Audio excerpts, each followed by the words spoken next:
এই কালো অলক্ষী, কত বেলা হয়েছে দেখেছিস? আজ কি আমি সারাদিন অনাহারে থাকবো নাকি শুনি? তোর মতো কাঙালির জন্য আমার ছেলেটা রোজ রোজ না খেয়ে যায়। কি রে মুখ পুরি, এখনো খাবার নিয়ে আসছিস না কেন? হ্যাঁ,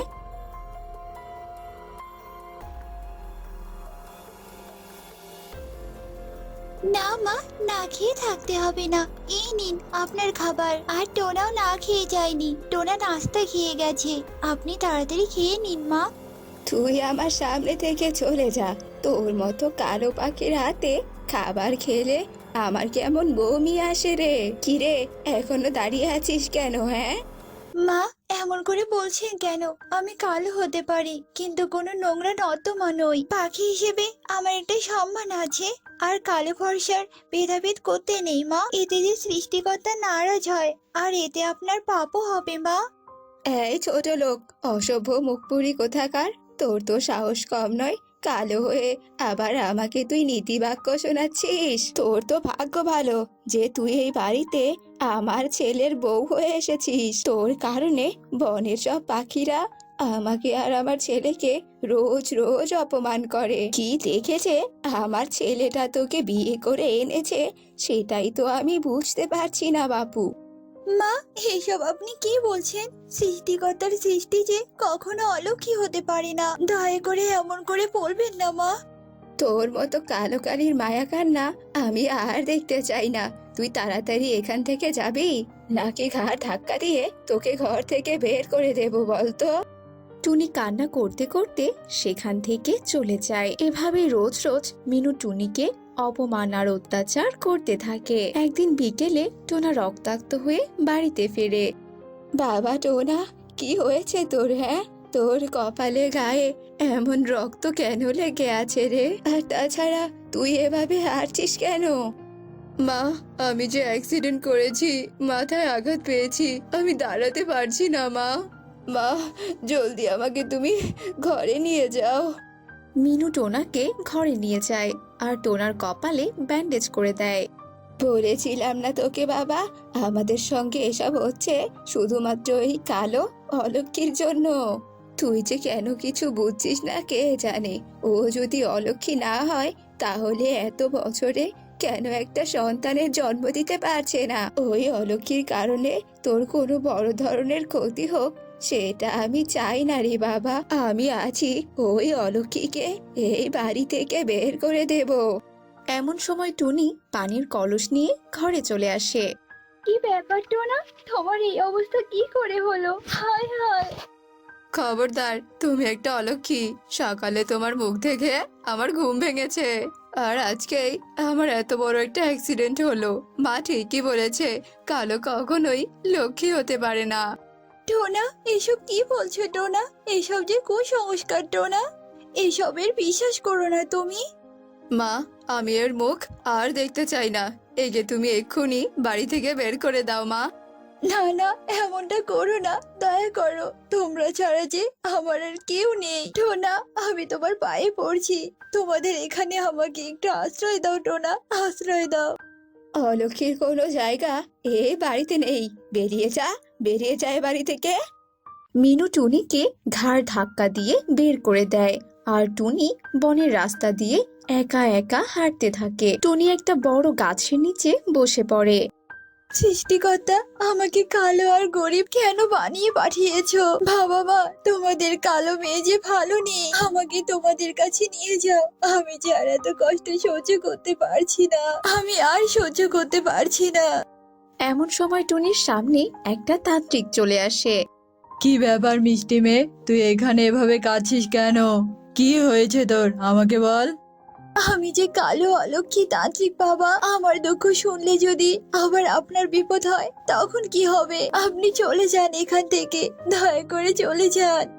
নিজেকে এমন বলতে নেই রে মা, বল কি হয়েছে তোর, আমি তোকে সাহায্য করার চেষ্টা করব। এরপর টুনি তান্ত্রিককে সব ঘটনা খুলে বলে। এখন আমি কোথায় যাব, কি করব, আর কোথায় বা থাকবো? আমি তো কিছুই বুঝতে পারছি না। কাঁদিস না, আমার কথা মনোযোগ দিয়ে শোন। এই বনের গভীরে একটা সোনার ডিম দেওয়া পুকুর আছে। ওই পুকুরের কাছে গিয়ে হিং ঢিং ঢিং পুকুর আমায় দে ডিম, এই মন্ত্রটা বললেই আর পুকুর তোকে রোজ একটা করে সোনার ডিম দেবে।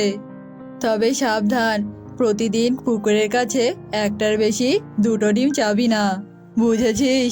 যা এবার। এসব বলে তান্ত্রিক চলে যায় আর টুনি চলে যায় ডিম দেওয়া পুকুরের কাছে। বন্ধুরা, ততক্ষণে তোমরা অ্যান্সার করো 30 + 30 = কত হয়। অ্যান্সারটি অবশ্যই কমেন্টে জানাবে। বেশ কিছুক্ষণ পর ওই তো পুকুরটা দেখা যাচ্ছে। যাই, তান্ত্রিক বাবা শেখানো মন্ত্রটা বলি। হ্যাঁ, এই তো এসে গেছি। এবার মন্ত্রটা বলি, হিং টিং ডিং পুকুর আমায় দে ডিম।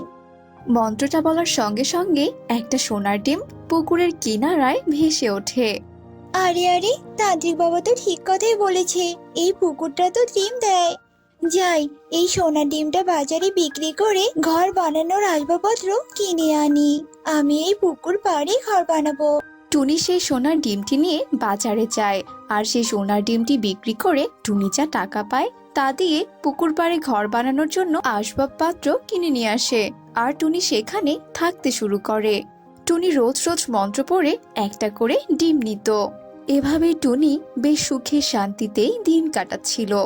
এমনই একদিন, টোনা বাবা, আমার বান্ধবী বলেছিল ওর বাড়ি এই বনের উত্তরে, কিন্তু আমরা তো মনে হয় ভুল রাস্তায় চলে এসেছি। এটা তো মনে হচ্ছে বনের গভীর। চল চল বাবা, তাড়াতাড়ি যাই, নইলে এখানে থাকলে কোনো বিপদ ঘটবে। এমন সময় টোনার চোখ যায় টুনির দিকে। টুনির গলায় সোনার গহনা ঝুলছিল আর টুনি মন্ত্র বলে পুকুর থেকে সোনার ডিম নিচ্ছিল। আর এটা টোনার মিনু দূর থেকে লুকিয়ে লুকিয়ে দেখতে পায়। বুঝেছি মা, এই ডিম দেওয়া পুকুর থেকে সোনার ডিম নিয়ে টুনি এত বড়লোক হয়েছে। তাই তো বলি, এই বনে টুনির কেউ নেই, তাহলে টুনি গেলটা কোথায়? এসব কথা এখন বাদ দে বাবা, মন্ত্রটা আমার মুখস্থ হয়ে গেছে। তাড়াতাড়ি চল, ওই পুকুরের কাছে গিয়ে মন্ত্র বলে একসঙ্গে অনেক সোনার ডিম নেব। এরপর ওরা মা ছেলে পুকুরের কাছে যায় আর মন্ত্র বলতে থাকে। প্রথমবার মন্ত্র বলাতে পুকুর ওদের একটা ডিম দেয়। ডিমটা হাতে নিয়ে মিনু বলতে থাকে, দেখ বাবা দেখ, সোনার ডিমটা দেখ কেমন চক চক করছে। দাঁড়িয়ে না থেকে তাড়াতাড়ি অনেক ডিম চা, যাতে কাল ওই টুনি এসে আর কোনো ডিম না পায়। এরপর টোনা দ্বিতীয়বারের মতো আবারও মন্ত্র বলে, কিন্তু এবার ডিমের পরিবর্তে একটা সাপ উঠে আসে। এই সাপাই, তুমি তুমি কেন উঠে এসেছো? হ্যাঁ, আমরা তো ডিম চাওয়ার মন্ত্র বলেছি, ডিম কোথায়? হ্যাঁ, লোভী পাখিরা, এই ডিম দেওয়া পুকুর কাউকে একবারের বেশি দুবার ডিম দেয় না। আর তোরা কিনা বারবার ডিম চাইছিস, দাঁড়া দাঁড়া, তোদেরকে দেখাচ্ছি মজা। ওরে বাবারে, আমার চাই না ডিম। ও মা, তাড়াতাড়ি পালাও, পালাও এখান থেকে। এরপর ওরা মা ছেলে ছুটতে থাকে আর সাপও ওদের পেছন পেছন ছুটতে থাকে। টোনা আর মিনু ছুটতে ছুটতে টুনির বাড়িতে যায়। কি ব্যাপার টোনা, তোমরা এখানে? তোমাদের বাড়ি থেকে আমাকে তাড়িয়ে দিয়ে তোমাদের আশা পূরণ হয়নি বুঝি, তাই আবারও এখানে এসেছো, আমাকে অত্যাচার করতে এসেছো, তাই না? যাও যাও বলছি এখান থেকে। বৌমা, আমরা যে তোমার সঙ্গে অনেক অন্যায় করেছি, তুমি আমাদের ক্ষমা করে দাও বৌমা। আমরা আর কখনো এমন অন্যায় কাজ করব না। হ্যাঁ টুনি, মা ঠিকই বলেছে, আমাদের ক্ষমা করে দিয়ে ওই সাপের হাত থেকে আমাদের রক্ষা করো। সাপ? কোন সাপ? আমি তো কিছুই বুঝতে পারছি না। এরপর টোনা টুনিকে সব ঘটনা খুলে বলে। আমরা লোভে পড়ে এই কাজ করেছিলাম, তুমি আমাদের বাঁচাও টুনি, বাঁচাও আমাদের। লোভী পাখিরা, তোরা তোরা কিনা এখানে এসে বসে আছিস? আজ তোদের আমি এমন শাস্তি দেব যে তোরা আর কখনোই লোভ করতে পারবি না। বৌমা, বাঁচাও, বাঁচাও আমাদের, তোমার পায়ে পড়ি বৌমা, বাঁচাও। সাপ, এদের হয়ে আমি তোমার কাছে ক্ষমা চাইছি, আর এরা বুঝতে পারেনি তাই এমনটা করেছে। তুমি এবারের মতো এদেরকে ক্ষমা করে দাও। বেশ, তুমি অনেক ভালো, তাই তোমার কথা শুনে আমি এদেরকে ছেড়ে দিলাম। এরপর সাপটি চলে যায়। সত্যি টুনি, তুমি অনেক লক্ষ্মী আর অনেক ভালো মনের। দয়া করে তুমি আমাদের সঙ্গে ফিরে চলো টুনি। হ্যাঁ হ্যাঁ বৌমা, চলো। তুমি আজ প্রমাণ করে দিয়েছো যে কালোরা অলক্ষ্মী হয় না। এরপর টুনি মিনু আর টোনার সঙ্গে তাদের বাড়িতে ফিরে যায়। তো বন্ধুরা, আমরা কালো বলে কখনো কাউকে অবহেলা করব না। গল্পটি ভালো লেগে থাকলে আমাদের ছোট্ট চ্যানেলটি সাবস্ক্রাইব করে দিও, যাতে এরকম নিত্য নতুন গল্প আমরা রোজ রোজ তোমাদের দেখাতে পারি।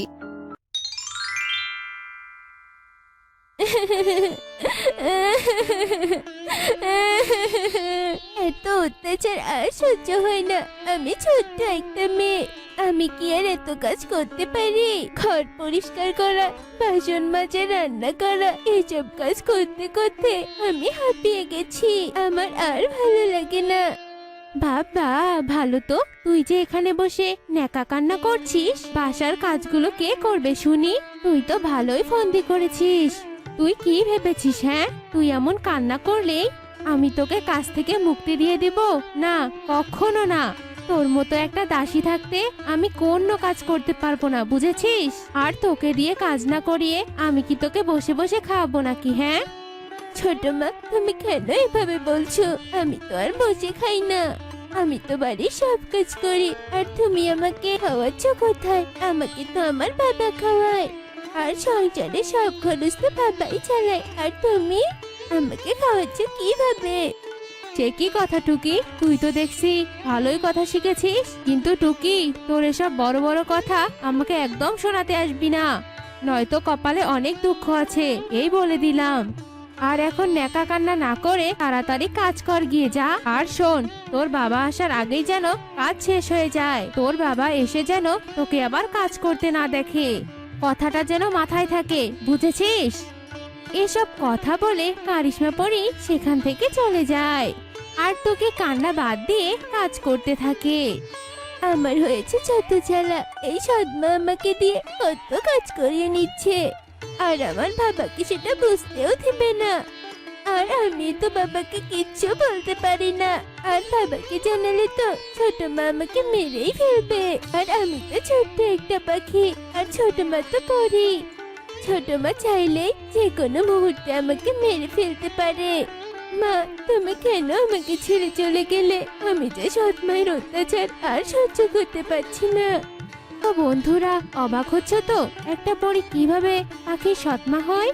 তবে বলছি, অনেকদিন আগে এক ইচ্ছে পরী আর তার স্বামী রাজদীর একটা বনে গিয়েছিল। আর তখনই তারা এক ছোট্ট টুনটুনির বাচ্চাকে কুড়িয়ে পায়। আর ইচ্ছে পরী টুকিকে দেখেই টুকির মায়ায় পড়ে যায়। আর এরপর ইচ্ছে পরী আর রাজদীপ অনার টুকিকে পরিরাজ্যে নিয়ে আসে। আর ইচ্ছে পরী টুকিকে নিজের সন্তানের মতো আদর যত্নে বড় করতে থাকে। কিন্তু হঠাৎই একদিন ইচ্ছে পরী রোগ আক্রান্ত হয়ে মারা যায়। এরপর রাজদীপ টুকিকে দেখাশোনা করার জন্য কারিশমা পরীকে বিয়ে করে নিয়ে আসে। এরপর কারিশমা পরী এসে টুকির দেখাশোনা করা তো দূরের কথা, টুকিকে দিয়ে বাড়ির সব কাজ করিয়ে নেয়। আর সে ব্যাপারে রাজদীপ কিছুই বুঝতে পারে না। আর টুকি অসহায় হয়ে কারিশমা পরীর অত্যাচার সহ্য করছে। এই যে মহারানী, এখানে বসে বুঝি শরীরে হাওয়া লাগাচ্ছিস? ঘরে কি কোনো কাজ নেই নাকি? হ্যাঁ না ছোট মা, আমি সব কাজ করেছি, আর কাজ করতে করতে হাঁপিয়ে পড়েছি, তাই এখানে বসে একটু বিশ্রাম করছি। আহারে, কত সুখ! মহারানী এখানে বসে বসে বিশ্রাম করছে। যাই হোক, কাজ করে তো উদ্ধার করেছিস, এবার আমার কাজ কর। আর শোন, আমার বড্ড আপেল খেতে ইচ্ছে করেছে, তুই এক্ষুনি গিয়ে আমার জন্য আপেল নিয়ে আয় তো। কারিশমা পরীর কথা মতো টুকি আপেল খুঁজতে বেরিয়ে পড়ে। আর পুরো পরিরাজ্য জুড়ে আপেল খুঁজে, কিন্তু টুনি কোথাও আপেল পাওয়া তো দূরের কথা, একটা আপেল গাছও পায় না। অবশেষে টুকি আবারও কারিশমা পরীর কাছে ফিরে যায় আর কারিশমা পরীকে সবটা খুলে বলে। বা টুকি, আজকাল তো দেখছি তুই ভালোই অজুহাত দেওয়া শুরু করেছিস। তুই আপেল না খুঁজেই আমাকে বলছিস আপেল নেই, আমি তোর কোনো অজুহাত শুনতে চাই না। তুই যেভাবে হোক আমাকে আপেল খুঁজে এনে দে। আর যদি আপেল খুঁজে এনে দিতে না পারিস তবে আমি তোকে এখান থেকে তাড়িয়ে দিব, এই বলে দিলাম। কারিশমা পরীর কথা শুনে টুকি কাঁদতে কাঁদতে পরিরাজ্যের বাগানে চলে যায় আর সেখানে বসে আবারও কাঁদতে থাকে। টুকির কান্নার আওয়াজ শুনে সেখানে একটা মেঘ আসে আর টুকিকে বলে, কি গো ছোট পাখি, কি হয়েছে তোমার? তুমি এখানে বসে কাঁদছো কেন? বলো আমাকে। এরপর টুকি তার পরি সৎমায়ের আপেলের আবদারের ব্যাপারে সব কথা মেঘকে বলে। আর এসব কথা শুনে মেঘ বলে, আরে বোকা মেয়ে, তুমি এই পরিরাজ্যে আপেল কোথায় পাবে বলো তো? এখানে তো আপেল দূরের কথা, আপেলের কোনো গাছই নেই। তোমার পরিসৎমাকে যদি তুমি আপেল খাওয়াতে চাও তবে তোমায় এখনই পৃথিবীতে যেতে হবে, কারণ পৃথিবীতে গেলেই তুমি ওখানে আপেল পাবে, বুঝেছো? সে কি কথা মেঘ, পরিরাজ্য থেকে পৃথিবীতে যেতে হবে? কিন্তু আমি পরিরাজ্য থেকে পৃথিবীতে যাব কি করে? আমি তো ছোট্ট একটা পাখি। অত ভেবো না টুকি, আমি তোমাকে পৃথিবীতে নিয়ে যাচ্ছি। এরপর টুকি মেঘের উপর উঠে বসে আর মেঘ টুকিকে পৃথিবীতে নিয়ে যায়। আর টুকি তো পৃথিবীতে গিয়ে পরি সৎমায়ের জন্য আপেল খুঁজতে থাকে। আর ছোট্ট টুকি আপেল খুঁজতে গিয়ে এক তান্ত্রিক উল্লু প্যাঁচার সাথে দেখা হয়। এই যে তান্ত্রিক বাবা, শুনছেন? আমাকে একটু সাহায্য করবেন? আমি আসলে একটা আপেল খুঁজছি। আপনি কি বলতে পারবেন আমি কোথায় গেলে আপেল পাবো? আমি একটা আপেলের জন্য সেই পরিরাজ্য থেকে পৃথিবীতে এসেছি। আর আমি যদি আপেল না নিয়ে পরিরাজ্যে ফিরে যাই তবে আমার পরিষদমা আমাকে মেরেই ফেলবে। তুমি যখন আমার কাছে সাহায্য চাইছো তবে আমি তোমায় নিশ্চয়ই সাহায্য করব, কিন্তু তোমার কথা তো আমি কিছুই বুঝতে পারছি না। কিসের পরিরাজ্য আর কিসের পরিষদমা? আর আপেল না পেলে তোমাকে কেনই বা মারবে? সবটা আমায় খুলে বলো তো মামুনি। এরপর টুকি সব ঘটনা খুলে বলে আর সব কথা শুনে উল্লু প্যাঁচার মনে ভীষণ মায়া হয়। আর উল্লু প্যাঁচা তার ঝোলা থেকে একটি আপেল বের করে আর তা টুকিকে দেয়। আমি তোর কষ্টটা বুঝতে পারছি বাছা, তোর মা তোকে অনেক অত্যাচার করে, তবে এই মন্ত্রভূত আপেলটা নিয়ে যা বাছা। এটা তোর পরিসৎমাকে খাওয়ালে তোর পরিসৎমা একদম বদলে যাবে আর তোকে নিজের মায়ের মতো ভালোবাসবে। এরপর টুকি মন্ত্রভূত আপেলটা নিয়ে পরিরাজ্যে ফিরে যায় আর কারিশমা পরীকে আপেলটা দেয়। আর আপেল হাতে নিয়ে কারিশমা পরী ভাবতে থাকে, ওর বাবা, আমি এই টুকিকে চোখের সামনে থেকে সরানোর জন্য আপেল আনার মতো এমন একটা কঠিন শর্ত দিয়েছিলাম, কিন্তু ওই মেয়ে কোথা থেকে আপেল নিয়ে আসলো? যাক, এখন আমি আপেলটা খেয়ে নেই, কতদিন থেকে আপেল খাই না। এসব কথা বলে কারিশমা পরী আপেল খায় আর আপেলটা খেয়ে তো কারিশমা পরীর আচরণ একদম বদলে যায়। আহারে সোনা মা আমার, আপেলটা খুঁজে আনতে তোর অনেক কষ্ট হয়েছে তাই না? আয় মা, একটু বিশ্রাম কর, আমি তোর জন্য খাবার নিয়ে আসছি। এ কথা বলে কারিশমা পরী টুকির জন্য খাবার আনতে যায় আর কারিশমা পরীর এরকম আচরণ পরিবর্তন দেখে তো টুকি ভীষণ খুশি হয়। আর এরপর থেকে কারিশমা পরীর সাথে সে সুখেই দিন কাটাতে থাকে। দূরের বনে বাস করত টোনা আর টুনি। তারা অনেক সুখে শান্তিতে বাস করত। তাদের ছিল একটা মেয়ে, নাম তার টিং টিং। টোনা ওই বনের মধ্যে সব থেকে বেশি টাকাওয়ালা ছিল। টোনা টুনি তাদের মেয়েকে খুব আদর করত। যখন যা চাইতো তাই দিয়ে মেয়েকে খুশি করত। টোনাকে বনের সবাই সম্মান করত। টিং টিং মা আমার, আজকে তুই স্কুলে যাবি না? যাবো বাবা, আমার আজকে 500 টাকা লাগবে, বন্ধুদের সাথে ঘুরতে যাব। প্লিজ বাবা, না করো না। ঘুরতে যাবি ঠিক আছে, কিন্তু তাড়াতাড়ি বাসায় ফিরে আসতে হবে। আর এইভাবে মেয়েদের ঘোরাঘুরি করা ভালো না রে মা। বাবা, তুমি কি আমাকে সন্দেহ করছো? তোমার আমার প্রতি বিশ্বাস নেই বাবা? না মা, আমি সেটা বলতে চাইনি। আমার লক্ষ্মী মেয়ের প্রতি আমার সন্দেহ সেটা হতেই পারে না। এই বলে টোনা টিংটিংকে টাকা দেয় আর টিংটিং স্কুলে চলে যায়। টিং টিং দেখতে খুব সুন্দরী আর বাবা মার একমাত্র সন্তান ছিল। প্রতিদিন অনেক ছেলে টিং টিংকে প্রেমের প্রস্তাব দিত, কিন্তু টিং টিং কোনো পাত্তা দিত না। অন্যদিকে যজ্ঞ কাক ছিল খুব লোভী। যজ্ঞ কাকের টোনার সম্পত্তির প্রতি অনেক লোভ ছিল। যজ্ঞ কাকের একমাত্র ছেলে কনক। যজ্ঞ কাক কনককে টিং টিং এর পিছনে লাগিয়ে দেয় টিং টিংকে প্রেমের ফাঁদে পটানোর জন্য। কনক বাবা, যেভাবেই হোক টিং টিংকে মানে টোনার মেয়েকে প্রেমের ফাঁদে ফেলতেই হবে। যেভাবেই হোক টোনার সব সম্পত্তি আমার চাই। বাবা, তুমি কোনো চিন্তা করো না, আমি যেভাবেই হোক টিং টিংকে আমার প্রেমের ফাঁদে ফাঁসাবই। আমি এখন স্কুলে যাই, ওইদিকে টিং টিং নিশ্চয়ই এসে গেছে। কনক আর টিং টিং একই স্কুলে পড়তো। যজ্ঞ কাকের মতো কনকেরও খুব লোভ ছিল। টিং টিং কোনো ছেলেকেই পাত্তা দিত না বলে একদিন কনক টিং টিং এর বাড়ি যাওয়ার রাস্তায় কিছু ইট বিছিয়ে দেয় আর নিজে রাস্তায় পায়চারি করতে থাকে আর ছন্দ করে বলে, রে টিং টিং রে, তোর জন্য যে আমার মনটা বড্ড আনচান করছে। তুই কখন আসবি এই রাস্তা দিয়ে? টিং টিং এলে ওকে আমার প্রেমের ফাঁদে যে করেই হোক ফেলতে হবে। এসে যা টিং টিং, এসে যা। কনক এসব বলছিল আর পায়চারি করছিল। এমন সময় কনক টিং টিং এর সামনে গিয়ে দাঁড়ায়। পথ আটকে দাঁড়ালে কেন কনক? কনক পথ ছাড়ো, আমি যাব। পথ ছাড়ার জন্য তো আমি দাঁড়াইনি। আগে বলো, তুমি আমাকে কেন পাত্তা দাও না? কাকে পাত্তা দেব আর কাকে পাত্তা দেব না সেটা তো আমার ব্যাপার। সেটা আমি তোমাকে বলতে যাবো কেন বলো তো? আমার ব্যাপার বলে এড়িয়ে চললে হবে না টিং টিং। আমি তোমাকে অনেক ভালোবাসি, বিশ্বাস করো। তোমাকে দেখার পর থেকে আমার রাতে কোনো ঘুম আসে না, শুধু তোমার এই সুন্দর মুখটা আমার সামনে ভাসে। তো আমি কি করব? আমি কি তোমাকে ঘুম পাড়িয়ে দেব? তুমি পথ ছাড়ো, আমার দেরি হয়ে যাচ্ছে।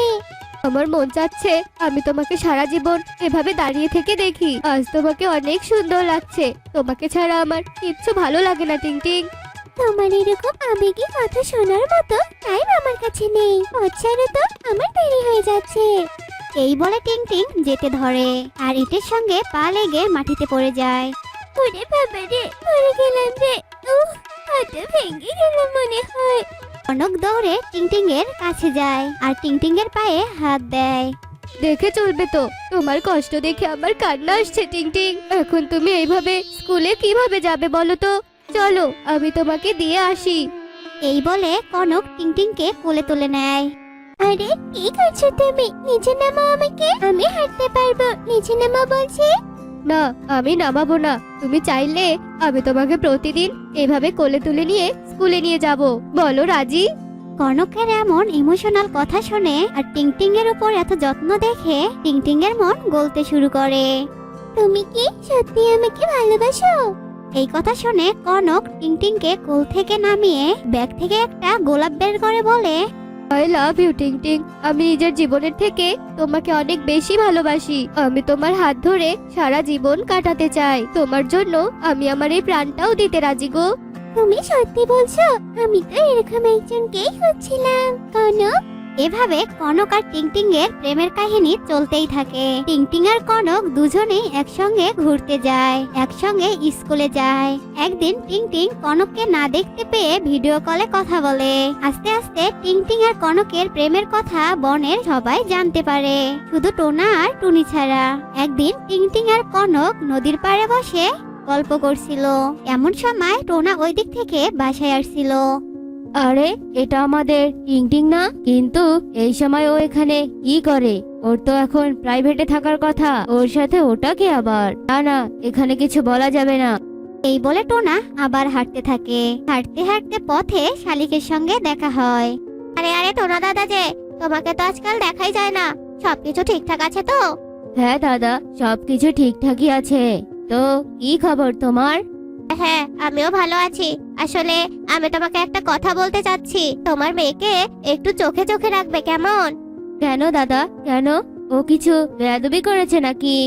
তোমার মেয়ে তো যজ্ঞ কাকের ছেলে কনকের সাথে গভীর প্রেমে মগ্ন। বলছি কি, মেয়েকে তো একটু শাসন করতে পারো।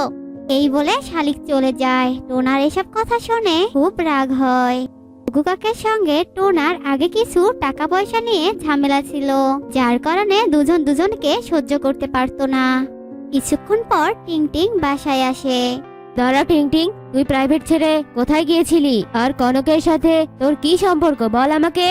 বাবা কনক আমার বন্ধু, আমরা একই ক্লাসে পড়ি। কিন্তু বাবা কি হয়েছে, তুমি হঠাৎ এই কথা বলছো কেন? এ কথা বলছি কেন বুঝতে পারছিস না?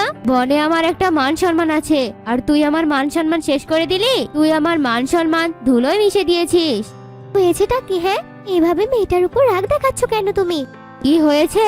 তোমার মেয়ে আমার চিরশত্রু লোভী যোগু কাকের ছেলের সাথে প্রেম করে।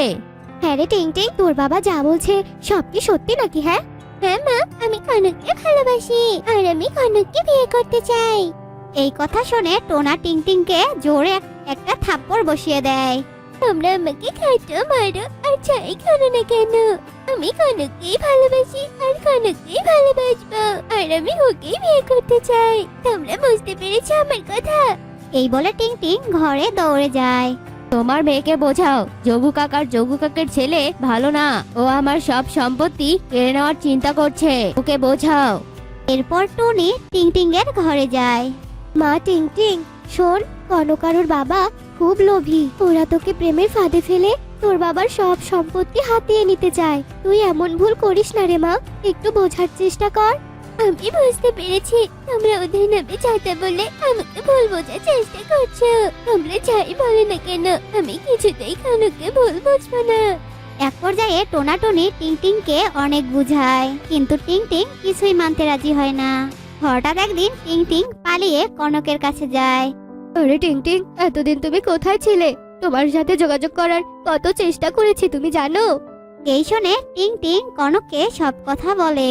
আমি একেবারেই তোমার কাছে চলে এসেছি, তুমি আমাকে বিয়ে করো কনক। চলো আমরা দুজনে বিয়ে করে ফেলি, কেউ আমাদের আলাদা করতে পারবে না। তুমি একটু দাঁড়াও, আমি বাবার সাথে কথা বলে আসি। এই বলে কনক যজ্ঞ কাকের ঘরে যায় আর সব বলে। এই সুযোগের অপেক্ষাটাই তো করছিলাম আমি বাবা। পাখি যখন একাই ঘরে এসে ধরা দিয়েছে, তাহলে আমরা ওকে কেন খাঁচায় বন্দি করব না বলতো? এরপর দুজনে মিলে একটা বুদ্ধি করে। কিছুক্ষণ পরে কনক আর যজ্ঞ কাক মিলে টিংটিং এর হাত পা রশি দিয়ে বাঁধে। আরে তোমরা আমাকে এভাবে বাঁধছো কেন?